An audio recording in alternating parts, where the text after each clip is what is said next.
Recording studio Patna. नजरें मिला के वो हमसे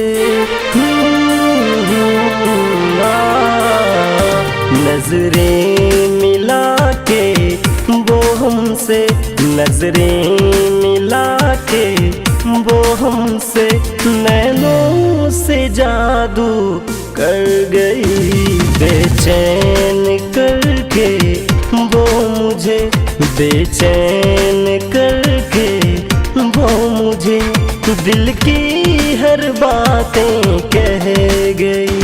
नजरें मिला के वो हमसे, नैनों से जादू कर गई।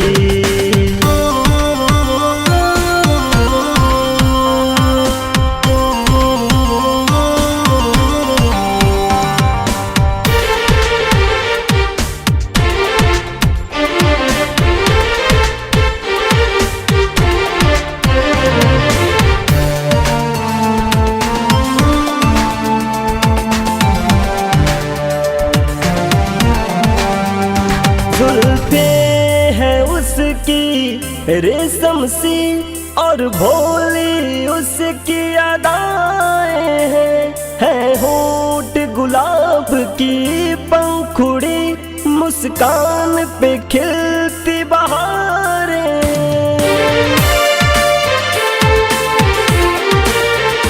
जुल्फे है उसकी रेशम सी और भोली उसकी अदाएं हैं, होठ गुलाब की पंखुड़ी, मुस्कान पे खिलती बहारें, मुस्कान पे खिलती बहारें हैं।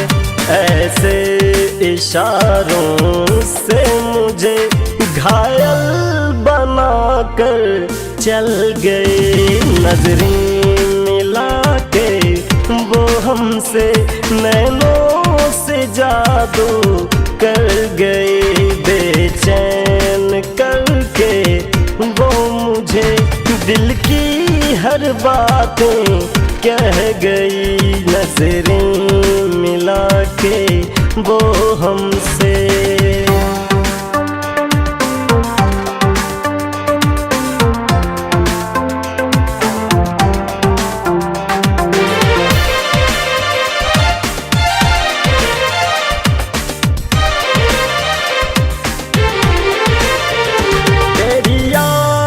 डूबा रहता हूँ बस मुझको तेरा प्यार मिले, हर सपना तेरा मेरा हो और सपनों में हर फूल खिले।